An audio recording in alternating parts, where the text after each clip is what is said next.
Video like जरूर कर लीजिए और ऐसे वीडियो लगातार फ्री में पाने के लिए चैनल को तुरंत सब्सक्राइब कर लीजिए और बेल आइकन को जरूर टैप कर लीजिए ताकि आगे भी सारे वीडियो आपको मिलते रहे। यूट्यूब में फॉलो करते हैं तो प्लीज ये वाला फ्री टेलीग्राम चैनल जरूर ज्वाइन कर लीजिएगा। सारे नोटिफिकेशन सारे अपडेट यहीं पे आते हैं, ध्यान रखिए।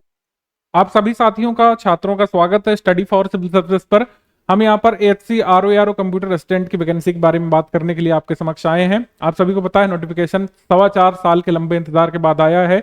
आमूलचूल परिवर्तन भी हुए हैं परीक्षा योजना में और मार्किंग स्कीम बदली है, पूरा एक तरीके से बदलाव हुआ है। पहले सीबीटी हुआ था 2021 साइकिल में, मल्टीपल शिफ्ट में कंप्यूटर बेस्ड टेस्ट हुआ था। अब यहाँ पर आपका OMR based examination, pen paper वाला एग्जामिनेशन होगा। प्री को क्वालिफाइंग नेचर का बना दिया गया है और मुख्य परीक्षा जो आपकी इंग्लिश के टेस्ट के रूप में होगी। इंग्लिश का एक रिटन टेस्ट लिया जाएगा 150 मार्क्स का, उसके आधार पर, और जो टाइपिंग टेस्ट होगा 50 मार्क्स का, उसके आधार पर आप फाइनली सिलेक्ट होने वाले हैं।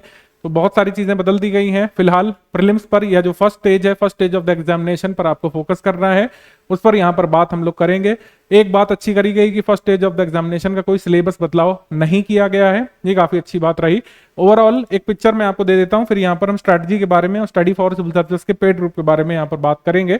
आपको पता है एचसी आरओ कंप्यूटर असिस्टेंट की कुल मिलाकर 541 पोस्ट यहाँ पर एचसी ने अनाउंस कर दी है, जिस पर आप कंपीट करने वाले हैं। कितनी पोस्ट है? 541, काफी अच्छा नंबर है ये, ठीक है। और हम लोग कह सकते हैं कि इस बार ये भी अच्छा किया गया है कि ओ लेवल वाला झंझट नहीं रखा गया है। ओ लेवल के साथ ट्रिपल सी वाले अलाउड हैं, NIE LET से जो करते हैं, ठीक है। ट्रिपल सी और डिग्री डिप्लोमा जिनका कंप्यूटर साइंस में है, फॉर एग्जांपल अगर आप बीटेक हैं CS से, बीटेक CS से हैं, ठीक है, या फिर आपने कंप्यूटर का कोई कोर्स किया है या फिर कंप्यूटर से आप ग्रेजुएट हैं कंप्यूटर के किसी कोर्स से, तो आप एलिजिबल हैं और नॉर्मल बैचलर डिग्री तो होनी ही चाहिए यहाँ पे, ठीक है। पैटर्न में बदलाव यहाँ पर आमूलचूल परिवर्तन किया गया है। प्री को क्वालिफाइंग नेचर का बना दिया गया है। अब ये 3 स्टेज का एग्जामिनेशन है। पहले क्या होता था? 2 स्टेज का एग्जामिनेशन होता था। पहले सीबीटी होता था 200 मार्क्स का, उसके बाद आपका टाइपिंग टेस्ट होता था 250 मार्क्स में। फाइनल मेरिट आपकी बनती थी पोस्ट वाइज, कैटेगरी वाइज, और कट ऑफ काफी हाई भी जाता था क्योंकि एक ही एग्जाम आपको फेस करना पड़ता था, एक एग्जाम और टाइपिंग टेस्ट भी काफी इजी माना जाता है एचसी स्तर का। अब इस बार का पता नहीं, लेकिन पहले टाइपिंग टेस्ट में लोग 46, 48, कुछ लोग 49 नंबर भी लेकर आए हैं अपने 50 नंबर की टाइपिंग में। तो एक हाई कट ऑफ वाला एग्जामिनेशन माना जाता था। और एचसी के बारे में आप जानते हैं कि इसका एक बेनिफिट या फिर आप कह सकते हैं एक छिपा हुआ बेनिफिट यही है कि ये प्रोसेस बहुत जल्दी फॉलो करते हैं। एचसी जो है आपको मैक्सिमम 5 से 6 महीने में ज्वाइनिंग तक दे देता है, ये आपको पता है। मतलब इनकी प्रोसेस बहुत स्पीडली चलती है, तो एग्जाम डेट भी जल्द आ सकती है। जो लोग पहले से तैयारी में जुटे हैं, इस वजह से आपको लाभ मिलेगा। तो लोग अभी भी तैयारी करना चाहते हैं, बिल्कुल कर सकते हैं। 200 मार्क्स का ओपन कंपटीशन है, ज्यादा से ज्यादा यहाँ पर मार्क्स ला करके आप मुख्य परीक्षा के लिए एलिजिबल हो सकते हैं। मुख्य परीक्षा को लेकर कंसर्न है कई सारे हिंदी माध्यम के छात्रों में। 150 मार्क्स का सिर्फ अंग्रेजी भाषा का रिटन पेपर होने वाला है, ठीक है। अंग्रेजी भाषा के रिटन पेपर की तैयारी के लिए स्टडी फॉर सिविल सर्विसेज का कोर्स आ चुका है, या फिर जब तक मैं वीडियो खत्म कर रहा हूं तब तक इसको डिजाइन कर दिया गया होगा। विदिन 1 वीक ये लाइव भी हो जाएगा, आप इसको ज्वाइन कर सकते हैं। पूरी आंसर राइटिंग वगैरह चेकिंग के साथ, एक्सपर्ट टीचर के साथ, जो MBA वाले छात्रों को इंग्लिश पढ़ा चुके हैं, तो क्लैट लेवल के छात्रों को इंग्लिश पढ़ा चुके हैं। पूरा कॉम्प्रिहेंशन, इंग्लिश ट्रांसलेशन, प्रेसी, ऐसे सब कुछ आपको करा देंगे हमारे पेड ग्रुप में। बिल्कुल भी टेंशन नहीं लेने वाली बात है। आपको पूरा जो है वीडियो लेक्चर के साथ समझ बूझ बना दी जाएगी। अंग्रेजी भाषा के पेपर के लिए कुछ मेहनत आपको भी करनी पड़ेगी, वोकैबुलरी लर्न करनी पड़ेगी, आंसर राइटिंग करनी पड़ेगी, लेकिन ऐसा नहीं है कि नहीं किया जा सकता है। अभी हमारे पास मुख्य परीक्षा के लिए इनफ टाइम है। प्रीलिम्स बहुत जल्दी होगा, ये बात सच है, लेकिन मुख्य परीक्षा के लिए आपको थोड़ा टाइम मिल जाने वाला है, तो उसको अच्छे से यूटिलाइज करिए। मुख्य परीक्षा का एचसी का स्टडी फॉर सिविल सर्विसेज का कोर्स आप ज्वाइन करिएगा, जिसमें हम उत्तर लेखन कराएंगे अंग्रेजी भाषा में, जिससे आप उत्तर लेखन में मजबूत होकर के मुख्य परीक्षा के लिए खुद को कॉन्फिडेंट महसूस कर सके। लेकिन पहली बाधा है प्रीलिम्स परीक्षा। अगर प्रीलिम्स परीक्षा में आपका कट ऑफ नहीं निकला तो मुख्य परीक्षा लिखने का अवसर नहीं मिलेगा, ठीक है। तो प्री क्वालिफाइंग नेचर का मतलब ये नहीं है कि सिर्फ आपको देना है और मुख्य परीक्षा में चले गए। यहाँ पर क्लॉज जो लिखा गया है कि सिर्फ 7 गुना लोग मुख्य परीक्षा लिखेंगे। आपने ब्रैकेट में देखा होगा, नोटिफिकेशन में स्पष्ट तौर पर लिखा है कि वैकेंसी के 7 गुना। यहाँ पर आप इसको 7 से गुणा कर दीजिए, 3787 समथिंग आ रहा है। इतने लोग मुख्य परीक्षा लिखने वाले हैं, बाकी सब बाहर हो जाएंगे। और आपको पता है कितने सारे लोग इसमें फॉर्म भरने वाले हैं। बहुप्रतीक्षित वैकेंसी है और इसमें 18 साल से 35 साल तक के लोग अलाउड हैं। 18 साल के लोग, मतलब जो 18 पूरी कर चुके हैं, कंप्यूटर असिस्टेंट के लिए एलिजिबल हैं, और 21 से 35 वाले एलिजिबल हैं। यहाँ पर आरओ और ARO के लिए अलग अलग रिजर्वेशन कैटेगरीज चार्ट वगैरह देख लीजिएगा आप लोग। मैं यहाँ पर अब स्ट्रैटेजी की तरफ मूव करता हूँ, ठीक है। ठीक है, तो स्ट्रैटेजी की तरफ मूव करते हुए हम यहाँ पर देखेंगे कि सिलेबस में बदलाव नहीं है, जो कि काफी अच्छी बात रही। प्रीलिम्स का सिलेबस अगर ये बदल देते, क्योंकि लास्ट टाइम 2021 में जो पेपर हुआ था उसमें भी सीबीटी हुआ था। क्या हुआ था? सीबीटी हुआ था, उसमें सेम सिलेबस था। आप 2021 वाला नोटिफिकेशन भी चाहे डाउनलोड कर सकते हैं, सेम चीज लिख करके आई थी। लेकिन यही पेपर अब कैसा होने वाला है? ओएमआर बेस्ड होने वाला है। ठीक है, ये पेपर कैसा होने वाला है? ओएमआर बेस्ड होने वाला है। ठीक है, preliminary examination, general studies, multiple choice, objective type test on OMR. यहाँ पर स्पष्ट तौर पर लिखा हुआ है कि कंप्यूटर पर नहीं, ऑनलाइन एग्जामिनेशन के रूप में नहीं, या ऑफलाइन ओएमआर बेस्ड एग्जामिनेशन के रूप में होने वाला है। ठीक है, इसमें कई सारे विषय लिखे हुए हैं, ए से लेकर एल तक लिखे हुए हैं। क्या क्या है? जनरल साइंस है, हिस्ट्री ऑफ इंडिया है, international movement, Indian polity, Indian agriculture, trade, commerce, population, ecology, urbanisation, Bharat के संदर्भ में, world geography, geography and natural resources. ठीक है, मतलब इंडियन ज्योग्राफी, वर्ल्ड ज्योग्राफी और natural resources, current national international important events यानी current affair, general aptitude, special knowledge regarding education, culture, agriculture, industries, trade, knowledge of general English and general Hindi till graduation level, और elementary knowledge of computers. ये सब आएगा, यही CBT में भी था। मतलब आप तैयारी में ज्यादा कुछ खास परिवर्तन प्रीलिम्स लेवल पर नहीं करना है। और कुछ लोग कह रहे हैं कट ऑफ बहुत कम जा सकता है, मुख्य परीक्षा है, तो ऐसा भी मत मानिए, क्योंकि सिर्फ आपको पता है 3700 कुछ लोगों को मुख्य परीक्षा लिखने का अवसर मिलेगा। तो पूरी जान अभी भी लगा देनी है इस पे, मतलब चाहे सीबीटी पे हो, चाहे ओएमआर पर हो आपका टेस्ट, आपको तो ये सारे विषय अच्छे से तैयार करने थे, जिससे आप मुख्य परीक्षा के लिए, मतलब अगर सीबीटी की टाइप देखें तो उसमें भी आपको ज्यादा से ज्यादा मार्क्स लाना था जिससे फाइनल मेरिट में आपका नाम आ सके, और इसमें आपको ज्यादा से ज्यादा मार्क्स इसलिए लाना है जिससे आप मुख्य परीक्षा लिख सकें। ठीक है, इसमें कोई भी नेगेटिव मार्किंग यानी कि ऋणात्मक मूल्यांकन नहीं है, मतलब 200 के 200 सवाल आप अटेम्प्ट करेंगे ही करेंगे, और इसमें कोई मिनिमम क्वालिफाइंग मार्क्स नहीं है। लेकिन इसको देखकर खुश नहीं होना है, मिनिमम क्वालिफाइंग मार्क्स ना होने या होने से कोई फर्क नहीं पड़ता। आपको पता है उत्तर प्रदेश में कंपटीशन कितना है, और इस वैकेंसी में काफी हाई कट ऑफ जाने के चांसेस रहते हैं, क्योंकि अभी तक जितनी भी बार पेपर हुआ है, पेपर काफी छोटे स्तर का एक इजी लेवल पेपर आता है, इसी वजह से कट ऑफ आसमान भी छूता है इसका। ठीक है, आप खुद देख सकते हैं 200 एमसीक्यू ये पूछेंगे, और आपका समय रहेगा कुल मिला करके 180 मिनट का। तो चुनौती यहाँ पर सिर्फ विषयगत ज्ञान की नहीं है, आप कितना भी अच्छा पढ़े हों, अगर आप जो है 180 मिनट में 200 प्रश्न नहीं सॉल्व कर पाए तो वहां पर आप लैग कर जाएंगे अन्य लोगों से। यहाँ पर विषयगत ज्ञान के साथ साथ एक्यूरेसी, स्पीड की भी चुनौती आपको फेस करनी है। ठीक है, इसी वजह से प्रैक्टिस का महत्व ज्यादा रहेगा। परीक्षा की तैयारी का स्तर ऊपर की ओर ले जाना है आपको। आप चाहे जितनी भी बार एग्जाम दे चुके हैं, वनडे एग्जाम्स कई सारे, कुछ कट ऑफ से रुक गए हों, यहाँ पर चुनौती अलग है। मैंने कहा यहाँ पर सरल प्रश्न पत्र आएगा, विषय ज्यादा हैं, उप विषय यानी सब टॉपिक्स काफी सारे हैं, उसमें फैक्ट्स काफी सारे रहेंगे, सतही स्तर पर प्रश्न होगा, बहुत लंबे प्रश्न नहीं होंगे। अभी मैं लास्ट में दिखाऊंगा अभी कैसे प्रश्न आते हैं, लेकिन आप ध्यान रखिएगा यहाँ पर 200 प्रश्न 180 मिनट, एक प्रश्न पढ़ करके सॉल्व करके ओएमआर पर भरने के लिए आपके पास 1 मिनट से कम का समय है यहाँ पर। तो एक्यूरेसी और स्पीड का टेस्ट भी आपका एचसी में रहेगा। अब बात कर लेते हैं यहाँ पर स्ट्रैटेजी की। जो हमारा बैच शुरू हो रहा है उसमें आपको कंप्लीट तैयारी करा दी जाएगी। फुल पेड बैच अगर आप टेलीग्राम पर ज्वाइन करते हैं तो यकीन मानिए आपको कहीं पर से कुछ भी अलग से तैयारी करने की जरूरत नहीं पड़ेगी। मतलब किसी भी मैगजीन, किताब या फिर अलग से नोट्स बनाने की, अलग से कोई टेस्ट सीरीज ज्वाइन करने की, प्रैक्टिस करने की, कोई प्रैक्टिस बुक खरीदने की, गाइड बुक खरीदने की जरूरत नहीं पड़ेगी। क्यों?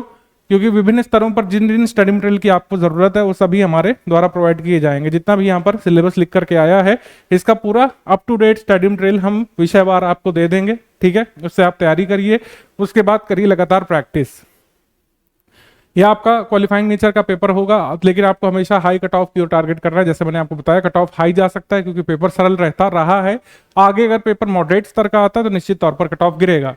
इक्वेशन सिंपल रहती है। अगर पेपर कठिन स्तर का आया, लंबा पेपर आया, जो है अवधारणाओं पर आधारित सवाल आए, कंसेप्चुअल प्रश्न आए, असर्शन रीजन वाले सवाल हो सकता है पूछ ले। आजकल कुछ ठिकाना नहीं है, आपने देखा होमगार्ड जैसे जो है पोस्ट का पेपर कितना एक अच्छे स्तर का पेपर आया था, कई सारे अवधारणा पर आधारित सवाल उसमें पूछे गए थे। तो अगर ऐसे प्रश्न आते हैं तो कट ऑफ निश्चित तौर पर गिरेगा। अगर 2021 जैसे प्रश्न आते हैं तो कट ऑफ हाई ही आप एक्सपेक्ट करिए। इसी वजह से मैंने बताया आपको कि आप ओवर कॉन्फिडेंट नहीं होंगे। इसमें एक आध टेस्ट सीरीज लगा ली, हो सकता है उसमें आप 200 में 150 160 ले आए, तब भी आप ये मत सोचिएगा कि बिल्कुल मेरा हो ही जाएगा। इसमें हाई कट ऑफ की ओर आपको देखना है, यहाँ पर मैक्सिमम सवालों को सही करने की ओर देखना है। यहाँ पर नेगेटिव मार्किंग भी नहीं है तो कट ऑफ ज्यादा रहने की संभावना रहेगी। और ये वाला क्लॉज हमेशा ध्यान रखिएगा जो मैं बार बार स्ट्रेस कर रहा हूँ कि 7 गुना अभ्यर्थी ही लिए जाएंगे। 541 का 7 से गुणा कर लीजिए, इतने ही लोग इंग्लिश की मुख्य परीक्षा लिखेंगे। चूंकि वो लिखित है, इसी वजह से उसमें कम से कम अभ्यर्थियों की कॉपी चेक करनी पड़े आयोग को। इसी कह सकते हैं माइंडसेट को ध्यान में रख करके ये क्लॉज लिखा गया है। अन्यथा यूपीपीएससी आरओ की परीक्षा हो या फिर अन्य जो परीक्षा होती है उसमें 13 गुना 16 गुना लोग लिए जाते हैं मुख्य परीक्षा के लिए, इसमें 7 गुना रहेंगे। ठीक है, लगभग 3787 लोग जो है मुख्य परीक्षा में अपियर होंगे। और फिर इंग्लिश की कॉपी जब चेक होगी, फिर टाइपिंग टेस्ट होगा, उसके आधार पर फाइनल सिलेक्शन है। मेरे हिसाब से 6 से 7 घंटे पढ़ना यहाँ पर होगा। जब मैं पहले स्ट्रैटेजी वीडियो बना रहा था तो इसमें इतना मैंने टारगेट नहीं दिया था आपको, लेकिन अब नोटिफिकेशन आ चुका है। जैसे मैंने आपको बताया, तुरंत ही प्रक्रिया इसमें शुरू हो जाती है। ऑनलाइन फॉर्म भरना शुरू हो गए होंगे। ऑनलाइन फॉर्म भरने की तिथि खत्म होते ही एग्जाम डेट आपके सामने होगी। जब मैं वीडियो बना रहा हूँ, हो सकता है 2 महीने बाद पेपर आपकी डेट आपकी आ जाए। बहुत समय यहाँ पे नहीं मिलने वाला है। अगर एकदम फ्रेशर हैं, 18-21 साल वाली कैटेगरी में आते हैं, तो आपको तैयारी को एकदम ऊंचे स्तर पर ले जाना है और एक समय पर एक एग्जाम को टारगेट करिए। अगर आप एकदम पहला एग्जाम दे रहे हैं तो एचसी को ध्यान से टारगेट करिए और इसमें जो जो विषय लिखे हुए हैं उनको ध्यान से पढ़ना। आप स्टडी फॉर सिविल सर्विस के मटेरियल से शुरू कर लीजिए।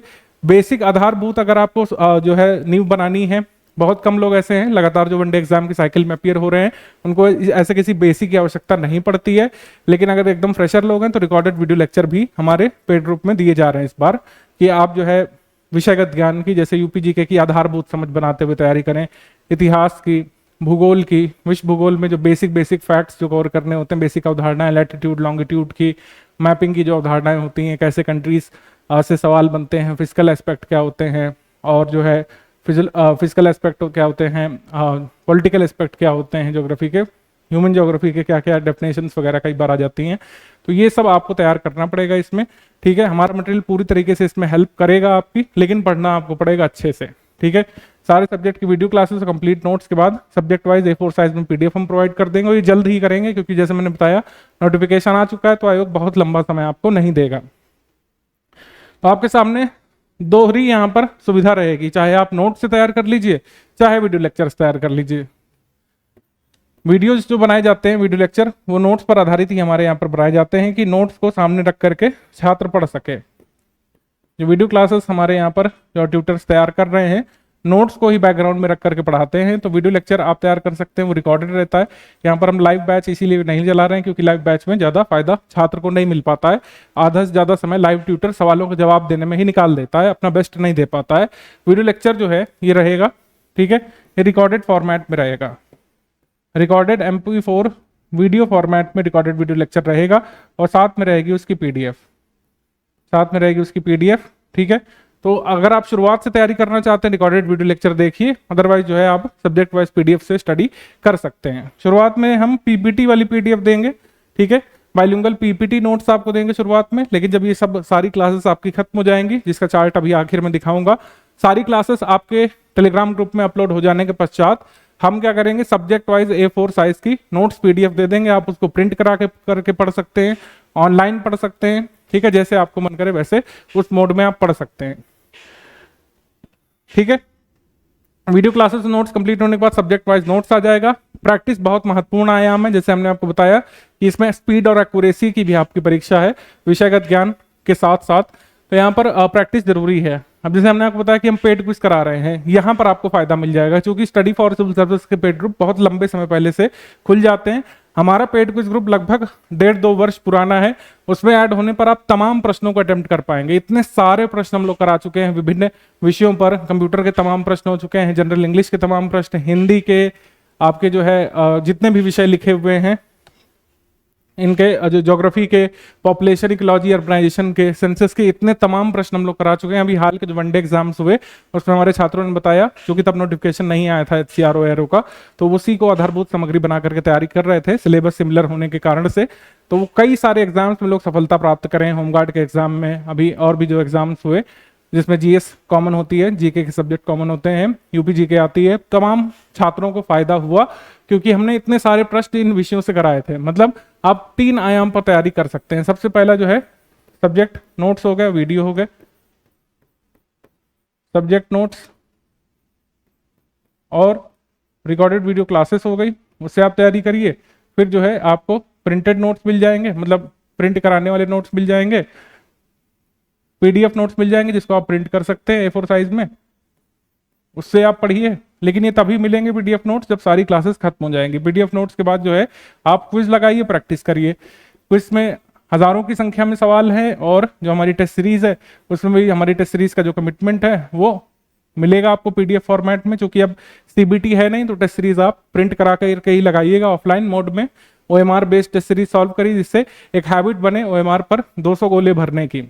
नेगेटिव मार्किंग है नहीं, आपको हर हाल में 200 प्रश्न अटेम्प्ट करने ही करने हैं, तो उसकी भी हैबिट बनाना जरूरी है कि 2 घंटे के भीतर प्रश्न पत्र पढ़ते हुए और प्रश्नों को सोचते समझते हुए अपने सही उत्तर तक पहुंचते हुए गोला भरते हुए अपने में परीक्षा को खत्म भी करना है। ठीक है, तो इन तीन स्तरों पर तैयारी हम कराएंगे। तीनों स्तर पर मटेरियल आपको मिलने जा रहा है, तो आपको बाहर से कुछ भी लेने की आवश्यकता नहीं पड़ेगी। नेशनल इंटरनेशनल करंट अफेयर यहाँ पर मिल जाएगा आपको, जितना भी एचसी के लिए जरूरी है, और यूपी करंट अफेयर जितना जरूरी है इसमें प्रोवाइड कर दिया जाएगा आपको हमारे पेड ग्रुप में। यहाँ पर देखेंगे टोटल करंट अफेयर हमने अपडेट कर दिया है।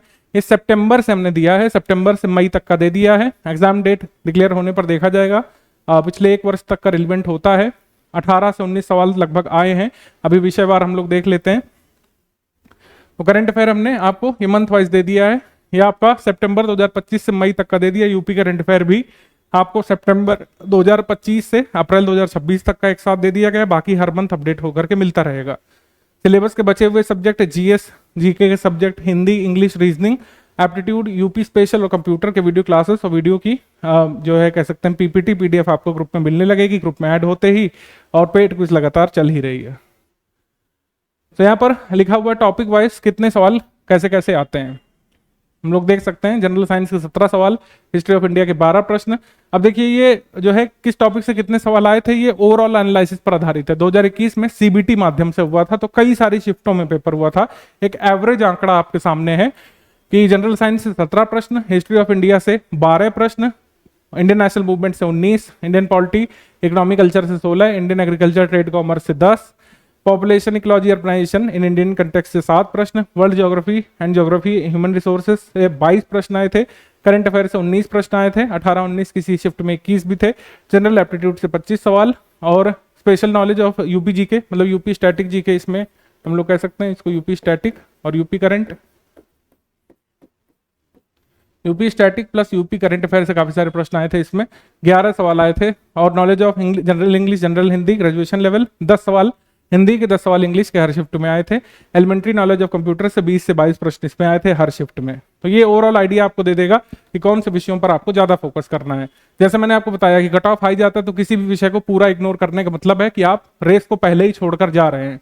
आप सिलेक्टेड विषय नहीं तैयार कर सकते। इसमें ये परीक्षा ऐसी है जिसमें ऐसा हो सकता है कि जो विषय आप बहुत अच्छे से तैयार करें उसमें भी एकदम इजी प्रश्न आ जाए, और जो विषय आप बिल्कुल छोड़ दें हो सकता है उसमें थोड़े मॉडरेट स्तर के प्रश्न आ जाए। मतलब ओवरऑल सतही ज्ञान आपको प्राप्त करना है सभी विषयों में। ठीक है, आप आर्ट साइड के स्टूडेंट हैं, आपको बिल्कुल जो है मतलब कह सकते हैं डेप्थ में साइंस नहीं पढ़नी, न्यूमेरिकल लेवल्स की साइंस पढ़नी नहीं है। इसमें अवधारणाओं पर आधारित सवाल इसमें आएंगे। तो सभी विषयों का एक सतही तौर पर जो फैक्चुअल ज्ञान है वो आपको अर्जित करना है, और स्पीड एक्यूरेसी पर फोकस करना है। और पेड क्विज में इतने तमाम प्रश्न हम लोग करा चुके हैं, अगर वही प्रश्न भी आप लोग सॉल्व कर ले जाएं तो ये समझिए कि 30 से 40% सिलेबस वहां से हो जाएगा। लेकिन अगेन 30-40% में कट ऑफ नहीं निकलेगा, तो सभी आयामों पर तैयारी करनी पड़ेगी। नोट्स के आयाम पर भी, प्रैक्टिस के आयाम पर भी, टेस्ट सीरीज के आयाम पर तैयारी करेंगे तो निश्चित तौर पर एक हाई स्कोर आप हासिल करेंगे। ठीक है, जिससे कट ऑफ निकाला जा सकता है। तो ये ओवरऑल आपको आइडिया मिल गया है। अब कट ऑफ, जैसे मैंने आपको बताया कट ऑफ हाई जाता है, तो क्या हाई जाता है, ये 2018-19 का है। पेपर 200 मार्क्स का इसमें होता था ऑफलाइन बेसिस पर, और जो है 50 मार्क्स की इसमें टाइपिंग होती थी। तो 250 मार्क्स में से आपका यूआर का कट ऑफ देखिए कितना गया है, 205.900 गया है। इसको 206 लगभग लगा लेते हैं, 206 आउट ऑफ 250 ये कट ऑफ देखिए यूआर का गया है। ठीक है, ये आपका जब ऑफलाइन पेपर होता था, जैसे ऑफलाइन पेपर होने जा रहा है तो एक अच्छा आइडिया भी आपको मिल रहा है कि ये कट ऑफ गया था। तब इसी बेसिस पर सिलेक्शन होता था, तब जो है सेकंड स्टेज सब्जेक्टिव नहीं होता था। तो हाई कट ऑफ वाली परीक्षा होती थी इसमें। और आप देखेंगे ये 2019 वाले में 212.70 या फिर 213 लगभग लगा लीजिए, ये कट ऑफ गया था। 213 आउट ऑफ 250, 213 आउट ऑफ 250 ये कट ऑफ गया था 2019 में। ठीक है, जब ये परीक्षा हुई थी ऑफलाइन मोड में, ओएमआर बेस्ड मोड में। 2021 का कट ऑफ भी शायद आया था, वो शिफ्ट वाइज हुआ था, नॉर्मलाइजेशन कुछ हुआ था, वो मुझे नहीं मिला है। लेकिन जानबूझकर मैंने जो परीक्षा आपकी ओएमआर बेसिस पर हुई थी उसी का कट ऑफ रखा है, तो ये बढ़िया आइडिया आपको दे रहा है। इसी बेसिस पर फाइनल सिलेक्शन हुआ था, जाहिर सी बात है कट ऑफ बहुत ज्यादा उच्च स्तर पर आपको प्रतीत हो रहा होगा। अब कितना गिरता है देखने वाली बात होगी, लेकिन इतना हाई कट ऑफ तो नहीं जाएगा, लेकिन मेरे हिसाब से फिर भी आपको 70% 75% टारगेट करना होगा। पढ़ाई के दौरान हमारा टारगेट किसी भी सूरत में, आई रिपीट, किसी भी सूरत में आपका 75% से कम नहीं रहना चाहिए, ठीक है। यानी आपको कम से कम जो है 150 से 160 मार्क्स लाने का टारगेट रखना है आउट ऑफ 200। अगर पेपर जैसा आता रहा है वैसा आया, जैसा पेपर मॉडरेट स्तर का आएगा तो निश्चित तौर पर आपको इन प्रश्नों की संख्या कम कम ले जानी है। आपको अटेम्प्ट तो सारे ही करने हैं, कोई भी प्रश्न आपको छोड़ना नहीं है, क्योंकि इसमें नेगेटिव मार्किंग है नहीं, तो आप सारे ही प्रश्न अटेम्प्ट कर सकते हैं। मिलना होगा तो मिलेगा, अदरवाइज कटेगा नहीं। 150 से 160 मेरा अनुमान है कि ये कट ऑफ यहाँ पर रह सकती है। पेपर का स्तर अगेन मैटर करेगा, अगर पेपर का स्तर उच्च स्तर पर जाता है तो कट ऑफ गिरेगी सभी वर्गों के लिए, ठीक है। तो ये हो गई बात टारगेट की। टेस्ट सीरीज की बात कर लें, ठीक है। टेस्ट सीरीज में 12 सेक्शन वाइज टेस्ट कराएंगे, हर सेक्शन वाइज टेस्ट में 50 प्रश्न रहेगा, और फुल लेंथ टेस्ट में यहाँ पर हर फुल लेंथ टेस्ट में 200 प्रश्न रहेंगे। जैसा आपका पेपर आना है OMR बेस्ड, तो वैसा क्वेश्चन पेपर आएगा, ठीक है। इसमें कौन सा टेस्ट कब होगा, हमने 1 अगस्त से लिख रखा है। 1 अगस्त से लेकर करीब जो है हम 12 अगस्त तक ये सेक्शन वाइज टेस्ट करा देंगे, और 10 फुल लेंथ टेस्ट आपके करा देंगे 13 अगस्त से शुरू होकर 22 अगस्त तक। अगेन ये डिपेंड करेगा कि क्या एग्जाम डेट है। अगर एग्जाम डेट आ जाती है तो हम सारे टेस्ट प्रीपोन कर देंगे, और एग्जाम से हर हाल में 15 दिवस पहले आपके सारे टेस्ट करा देंगे। अंतिम 15 दिवस आप आराम से फ्री होकर के रिवीजन करिए, ठीक है।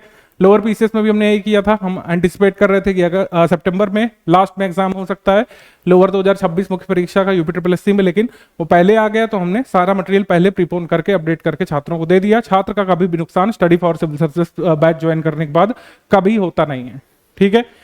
एग्जिस्टिंग पेड ग्रुप के मेंबर जैसे पूछ रहे थे, तो मैं आपको बता दूं कि एग्जिस्टिंग पेड ग्रुप में कई सारी टेस्ट सीरीज हम करा चुके हैं, लेकिन फिर भी अब चूंकि उनको टेस्ट सीरीज कई बार पेड ग्रुप को 2025 में कराई गई है ना, कुछ लोगों को दिसंबर 2024 में भी कराई गई टेस्ट सीरीज, तो उनके प्रश्न थोड़े पुराने हो गए हैं, तो उनकी टेस्ट सीरीज को नए करंट अफेयर के प्रश्नों के साथ अद्यतन करके फिर से अपलोड किया जाएगा हमारे एग्जिस्टिंग पेड ग्रुप को। तो इस तरीके से स्टडी फॉर सिविल सर्विसेज कभी भी किसी को पीछे नहीं छोड़ता है। हमारा कमिटमेंट यहाँ पर इन विषयों को तैयार कराने का था, हम करा रहे हैं एग्जिस्टिंग पेड ग्रुप में भी। अब जो कि मुख्य परीक्षा ऐड हो गई है तो उसका हमारा कमिटमेंट प्रीलिम्स वाले बैच में नहीं रहेगा, ठीक है। सभी विषय हम तैयार करा रहे हैं ऑब्जेक्टिव के लिए। सब्जेक्टिव पेपर के लिए हमारा बैच अलग से आएगा, उसको आप ले सकते हैं, बहुत नॉमिनल कॉस्ट पर वो रहेगा, ठीक है। अब यहाँ पर देख लेते हैं रिकॉर्डेड वीडियोस का शेड्यूल क्या रहेगा डे वाइज। अब यहाँ पर 3-3 क्लासेस हम आपको डेली बेसिस पर देंगे। अब ये कहेंगे आप 3-3 क्लासेस क्यों है, तो इसीलिए मैंने कहा कि 8-9 घंटे की स्ट्रैटेजी रखना था, क्योंकि अगर आप ये नहीं करेंगे तो सिलेबस कंप्लीट नहीं हो पाएगा। एकदम जो लोग अभी एलिजिबिलिटी प्राप्त किए हैं HC RO के लिए, ये समझिए कि कठिन स्तर का पेपर है। जो लोग 2018-19 का पेपर दे चुके हैं, अनुभवी लोग हैं, उन्हें पता है मैं क्या कहना आपसे चाह रहा हूं कि वैकेंसी बहुत तेजी से कंप्लीट होती है, तो आपको अपनी पढ़ाई की तीव्रता बढ़ानी पड़ेगी। डेली 3 क्लास से करनी पड़ेगी। नहीं करना चाहते हैं कोई बात नहीं, आप नोट्स का वेट कर लीजिए, नोट से पढ़िए। जिनको क्लासेस की जरूरत है 3-3 क्लासेस डेली बेसिस पर ये आएगी इस तरीके से। इसमें इतिहास की 32 क्लास हम लोग देंगे, जनरल इंग्लिश की 16 क्लास, सामान्य विज्ञान की 16 क्लास, भारत की राज्य व्यवस्था की 20, अर्थव्यवस्था की 10, विश्व और जो है भारत की भूगोल की 24 क्लास, कंप्यूटर की 10 क्लास, सामान्य हिंदी की 10 क्लास और उत्तर प्रदेश सामान्य ज्ञान की 15 क्लासेस हम लोग देंगे। डेली 3 क्लासेस यहाँ पर अपलोड होगी। कोई भी डेट वगैरह मैंने नहीं डाली है, क्योंकि जैसे मैंने बताया कि बहुत तेजी से एग्जाम डेट देखने को मिल सकती है। ऐसा हो सकता है कि पूरा मटेरियल हमको एक साथ भी अपलोड करना पड़े। आप अपनी इच्छा के अनुसार और अपनी जो है सुविधा के अनुसार उसको देखते हुए चल सकते हैं। अगेन जब मैं बता दूं, जिन्हें वीडियो क्लासेस से नहीं कंप्लीट करना, जब ये विषय सारे अपलोड हो जाएंगे पेड ग्रुप में, आपको subject wise PDF A4 size में मिल जाएगी। आप उसको चाहे तो अपने खर्च पर प्रिंट करके पढ़िए, चाहे तो है उसको ऑनलाइन पढ़िए अपने टैब या फिर किसी अन्य डिवाइस के माध्यम से। ऐसे प्रश्नों का सामना देखिए आपको करना पड़ेगा। ऐसे ही प्रश्न ज्यादातर 90% प्रश्न ऐसे ही रहेंगे कि एक लाइन बनी रहेगी, एक 1 लाइनर टाइप के प्रश्न इसमें आते हैं। 1 लाइनर प्रश्न इस तरीके के आते हैं, 4 ऑप्शन इस तरीके से लाइन से लिखे रहते हैं, ठीक है। ये जो है एप्टीट्यूड के प्रश्न है। एप्टीट्यूड के प्रश्न के बाद ये हिंदी का प्रश्न इस तरीके से आएगा। इसमें मुहावरा पूछा है, किसी वस्तु को पाने की उत्कट लालसा को क्या कहते हैं, ठीक है। आगे बढ़ते हैं। मृण्मय का संधि विच्छेद इसमें पूछा है। झारखंड स्टेट कब बना था, बहुत उदाहरणों पर आधारित जैसे मैंने कहा सवाल आते हैं। अल्पसंख्यकों के लिए इनमें से कौन सी स्कीम है ये बता दीजिए। तो बहुत सरफेस लेवल के प्रश्न इसमें बनते रहे हैं। 2018-19 में जब OMR बेस्ड होता था और सीबीटी हुआ तो और भी सरल स्तर का पेपर था, तभी कट ऑफ यहाँ पे बहुत ज्यादा गया। क्लासिकल डांस इनमें से कौन सा है, क्लासिकल डांस कौन सा नहीं है वो इसमें आइडेंटिफाई आपको कर लेना है, ठीक है। अब separation of judiciary from executive, ये किस हमारी अवधारणा में गिवन है, भारतीय संविधान के किस भाग में न्याय तंत्र को प्रबंधक कार्यों से या न्याय अलग किया गया है, ठीक है। जो है प्रीएम्बल है, फंडामेंटल राइट है, directive principle of state policy है, या फिर 7th शेड्यूल है। अब इसमें जो है कॉन्स्टिट्यूशन को अडॉप्ट किसके द्वारा किया गया था, बहुत अवधारणा पर आधारित आपको सवाल ये प्रतीत हो रहा होगा, और ऐसे ही सवाल ज्यादातर रहते हैं इसमें, ठीक है। अगेन मैंने बताया कि अब कुछ भरोसा नहीं है, जब होमगार्ड का पेपर कठिन आ सकता है तो इसमें भी स्तर बढ़ाने की कोशिश कर सकते हैं। हम आपको प्रोवाइड सब कराएंगे, हम आपको इंटरनेशनल ऑर्गेनाइजेशन संबंधी डेटा देंगे, मिसलेनियस का डेटा देंगे। मिसलेनियस का डेटा भर भर के पूछा गया था 2021 वाली साइकिल में, और इतिहास के कई सारे तथ्य पूछे गए थे। आर्ट कल्चर से काफी सारे सवाल आए थे, उत्तर प्रदेश के आर्ट कल्चर से सवाल आए थे, उत्तर प्रदेश स्टैटिक्स से सवाल आए थे। तो मतलब ये है कि आपको कई सारे विषयों का सरफेस लेवल ज्ञान अर्जित करना है, ठीक है। आपको एक ही विषय को लेकर बहुत लंबे समय तक नहीं बैठना है, ये बहुत महत्वपूर्ण है। जैसे कि इसमें कह रहे हैं लॉ ऑफ ऑक्टेव्स किसने दिया था, तो जिसको पता है न्यूलैंड्स लॉ ऑफ ऑक्टेव्स है, तो वो इसमें सही कर लेगा। न्यूलैंड्स लॉ ऑफ ऑक्टेव्स, भले ही आप उसकी व्याख्या ना कर पा रहे हो, लेकिन अगर आपको ये पता है कि ये ऑक्टेव्स की अवधारणा न्यूलैंड्स की थी, तो ये प्रश्न आपका सही हो जाने वाला था, ठीक है। तो इस तरीके से जो है ये तैयारी होगी इसमें कि आपको, जैसे मैंने लास्ट में लिख भी दिया है कि overall HC RO computer assistant में आपको कई सारे विषय, कई सारे सब टॉपिक्स और उसके कई सारे फैक्ट को सरफेस लेवल तक तैयार करना है। यानी कि मनसबदारी अवधारणा अगर आप इतिहास में पढ़ रहे हैं तो उसकी बहुत सारी डिटेल नहीं कवर करनी है, ठीक है। उसकी बेसिक डिटेल कवर करनी है, किस वर्ष अकबर ने लॉन्च किया मनसबदार, कैसी मनसबदारी व्यवस्था, कैसी व्यवस्था है, ये मिलिट्री सर्विस है कि एडमिनिस्ट्रेटिव सर्विस है, ये दोनों कॉम्बिनेशन है ना। अवधारणाओं पर आधारित प्रश्न, मनसबदारी सिस्टम में अपॉइंटमेंट कौन करता था, है ना। मनसबदारी पर क्या कोई किताब किसी ने लिखी है, इस तरीके के प्रश्न। मनसबदार में कितना सबसे बड़ा मनसब होता था, ठीक है। मनसब शब्द का अर्थ क्या होता है, ये एक बार पूछा गया था एक शिफ्ट में। तो ऐसे ही अवधारणाओं पर आधारित प्रश्न इसमें ज्यादा रहेंगे। जागीरदारी सिस्टम हो गया, महालवाड़ी सिस्टम सबसे पहले कहाँ पे लागू किया गया था, इसके जनक कौन माने जाते हैं, विभिन्न विषय जो रहे हैं उसके जनक कौन माने जाते हैं। बुक्स एंड ऑथर पूछे जाएंगे आपसे, ज्योग्राफी में, हिस्ट्री में बुक्स एंड ऑथर पूछे जाएंगे, है ना। कंप्यूटर में माउस के आविष्कारक कौन है, कौन सा जो है आपका एप्लीकेशन सॉफ्टवेयर है, कौन सा सिस्टम सॉफ्टवेयर है, ऐसे प्रश्न रहेंगे। इसी वजह से मैंने कहा कि पढ़ाई सीमित स्तर पर रहेगी और प्रैक्टिस की अवधारणा मजबूत रखनी है। प्रैक्टिस बहुत जरूरी है, अदरवाइज अब ये भूलने की संभावना रहेगी। समय भी कम मिल रहा है, सोचने तक का भी समय नहीं मिलता है कई लोगों को। कई लोगों के साथ ऐसा हुआ है कि अपने 200 प्रश्न भी पूर्व में नहीं सॉल्व कर पाए, सीबीटी में उनका टाइम खत्म हो गया था, क्योंकि वो माइंडसेट ही नहीं लेकर के चले, है ना। वो 100 प्रश्नों को सॉल्व कर रहे हैं जो है 100 मिनट तक, तो वहां पे टाइम खत्म होने की संभावना ज्यादा रहती है। तो इस वजह से आपको कवरेज पर फोकस करना है। स्टडी फॉर सिविल सर्विसेज का मटेरियल भी एचसी आरओ फोकस्ड कवरेज पर आधारित है कि ज्यादा से ज्यादा टॉपिक्स को थोड़े थोड़े शब्दों में कवर कर लिया जाए, जिससे आप मैक्सिमम सवाल तक पहुंच सकें। और प्रैक्टिस बहुत जरूरी है, इस वजह से स्टडी फॉर सिविल सर्विसेज की पेड क्विज में भर भर के सवाल कराए गए हैं। आप एक दिन में 150-200 प्रश्न भी सॉल्व करिए, आपको प्रश्न कम नहीं पड़ने वाले हैं और आपकी प्रैक्टिस इतनी मजबूत हो जाएगी। आप यकीन मानिए कई सारे प्रश्न मान लीजिए आप वहां पे गलत भी कर रहे होंगे पेड क्विज में, ऐसा माइंडसेट बन जाता है, साइकोलॉजी ऐसे वर्क करती है पेड क्विज की कि आप वहां पर ओएमआर पर अपना वो सवाल गलत नहीं कर पाएंगे, ठीक है। तो इस तरीके से हमारा मटेरियल और हमारा प्रैक्टिस रिसोर्स आपको हेल्प करेगा आपका एग्जाम क्लियर करने में, इस तरीके से, ठीक है। ये ओवरऑल एचसी आरओ की स्ट्रैटेजी रहेगी। और इसमें बता दूं कि आपको प्रीलिम्स पर अभी ध्यान केंद्रित करना चाहिए, ठीक है। मुख्य परीक्षा के लिए लोग जो लोग तैयार करना चाहते हैं वो स्टडी फॉर सिविल सर्विसेज का मुख्य परीक्षा वाला बैच ज्वाइन कर सकते हैं, क्योंकि कई सारे लोग ऐसे हैं जो साल, 1.5 साल, 2.5 साल से तैयारी कर रहे हैं लगातार, उनका प्रीलिम्स बिल्कुल अच्छे से प्रिपेयर हो चुका है। तो आप लोग क्या कर सकते हैं कि आप मुख्य परीक्षा का पेड बैच लेकर के इंग्लिश की तैयारी शुरू कर सकते हैं उसमें। इस तरीके से हमारा बैच ये प्रीलिम्स वाला चलेगा। कोई भी आपका डाउट है आप डाउट क्लियरेंस ग्रुप में पूछिए। जिन लोगों ने फुल पेड बैच लिया उनका डाउट क्लियरेंस भी है। जो भी मटेरियल हमने आपसे डिस्कस किया, करंट अफेयर है, स्टडी फॉर सिविल सर्विसेज के सब्जेक्ट वाइज नोट्स हैं, पेड क्विज का कोई सवाल नहीं समझ पा रहे हैं आप, टेस्ट सीरीज में कोई प्रश्न में डाउट है, करंट अफेयर के डेटा में डाउट है, आप तुरंत ही प्रश्न लिख करके पूछिए, फोटो भेज करके पूछिए। कोई जनरल एप्टीट्यूड का सवाल नहीं समझ में आ रहा है, तुरंत ही हमारे एडमिन टेलीग्राम ग्रुप में आपका सवाल सुलझाएंगे, और वॉइस मैसेज के माध्यम से, कई बार वीडियो मैसेज के माध्यम से, और कई बार मैं बोर्ड पर शॉर्ट रिकॉर्डिंग दे करके लोगों को समझा देता हूं। इस तरीके से आपका डाउट क्लियर भी किया जाएगा लगातार एग्जाम तक, ठीक है। एग्जाम तक सपोर्ट बना रहेगा हमारा। नए पेड बैच में एग्जिस्टिंग पेड ग्रुप मेंबर्स को हम ज्यादातर चीजें करा चुके हैं, उनका करंट अफेयर अपडेट कर दी जाएगा। पेड क्विज वो लोग भी लगाते रहिए, ठीक है। और कोई भी अगर अपडेट हम नए पेड ग्रुप को देंगे तो पुराने पेड ग्रुप में भी साझा करेंगे निश्चित तौर पर। तो इस तरीके से स्टडी फॉर सिविल सर्विस की एचसी आरओ की ब्रीफ स्ट्रेटजी रहेगी। जो लोग हमारी स्ट्रेटजी को फॉलो करेंगे मैक्सिमम लोग जो है मुख्य परीक्षा में लिखने का अवसर पाएंगे।